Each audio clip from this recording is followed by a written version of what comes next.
Hello mga lalab, good evening sa inyong tanan dira. Karong adlaw mga lalab, nagluto ko og panghapon nga ginataang gulay na naman mga lalab. Pero ang akong isubak mga lalab, isda gihapon mga lalab, pero lahi siyang klase nga isda. Medyo pula siya. Ako kabalo kung unsa ni isda mga lalab, kay slice naman daan.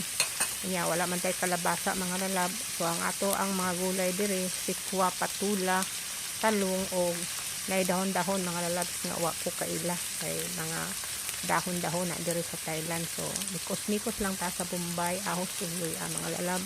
Nya ato nang gibutangan ang ato ang cubes, fish cubes na siya mga lalab, kay isda man ang ato ang giluto. So isda pud na cubes ang atong gibutang dira nga pampalasa para molasa gid ang ato ang ginataang gulay. Pero depende na sa inyo mga lalab. Ang uban dili na naman magbutang og cubes, asin raman og ginumoto. Pero ako mga lalab, mahilig ako magbutang og mga cubes mga lalab, kay lasam gud kaayo kaysa dili butangan. So napa mo koy sobrang katubi ka mga green peas mga lalab na mga carrots na gikat na daan. So ako gigamit mga lalab kay sayang mga kaayo og dili na tulutuon o ma-frozen siya sa ayo mao nang ako na siyang apil na sa ato ang ginataang gulay. Pero nara sa inyo mga lalab kung sa inyo isagol, basta importante mga lalab lami ang pagkaluto. So kini ato ang mga lalab dili na ni pang restaurant o ni ginaingon lutong bahay. So atong gibutangan og init tubig mga lalab aron dali ra mabukan. Kay kung bugnaw mga lalab dugay kay pabukalon kung bugnaw nga tubig, so napakulo ni sa tubig mga lalab para dali ra kaayo siya malata. So ato na lang takpan mga lalab, unya mao na ni bukal na siya mga lalab. So ato nang ilunod ang talong, kay kanang talong medyo dugay-dugay man na malata kay sa sikwa og patula. Ug ato lang hayaan mga lalab nga kanang talong maluto, half cook siya mga lalab, usa na to ibutang ang ato ang isda.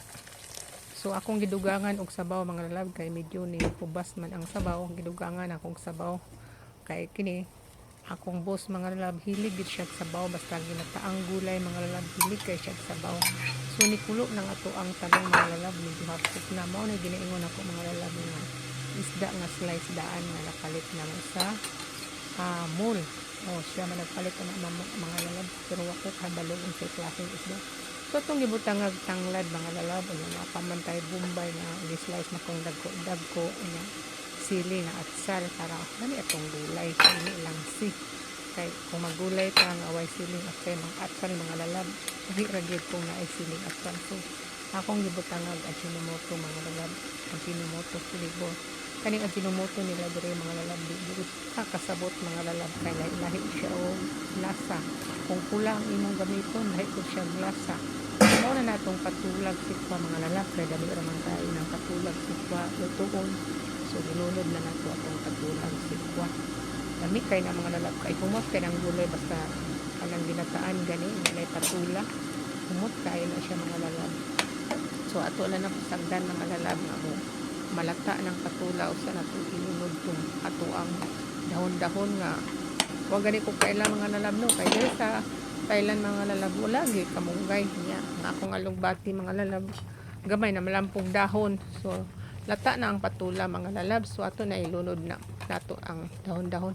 Mura na siya og bago sa Pilipinas mga lalab, pero diri lami kay na siya pod murag bago. Umot kayo ang iyang resulta kung imong ibutang sa ginataan or sabaw. So atong gidugangag asin mga lalab, kay tabang raman mga lalab, gitabangan mang usa ko ang timplada, so akong gibutangan og asin. Shout out pala sa mga sulid na ko nga nanood sa akong video. Thank you so much sa inyong suporta. Unta dili mo magsawa og panood sa akong video. So unsa pa may itong gipaabot ato na ilunod na tong gata. Mahilig gyud may gata mga lalabs. Akong boss mga lalab, hilig gyud kay siya ginataang gulay. Ambot na lang gyud halos kada semana maggata. Lahi ra dito sa Pilipinas nga tinula, gulay nga sinabaw, gibutang pinirito. Siya mga lalab di siya hilig og kanang piri-prito ang isda, kay wala na daw kuan benefit. So mao na mga lalab, so luto na mga lalab. Uns pa may itong gipaabot og taon mga aon na ta mga lalab, nakabot sa akong boss mga lalab mga aon na ta. Kay luto naman na akong gidugangan di ay og gamay ang ajinomoto mga lalab, kay medyo wala siya mulasa tungod sa kadaghan sa sabaw. So once again, salamat sa inyong suporta mga lalab. Unta dili mo magsawa og panood sa ako ang video.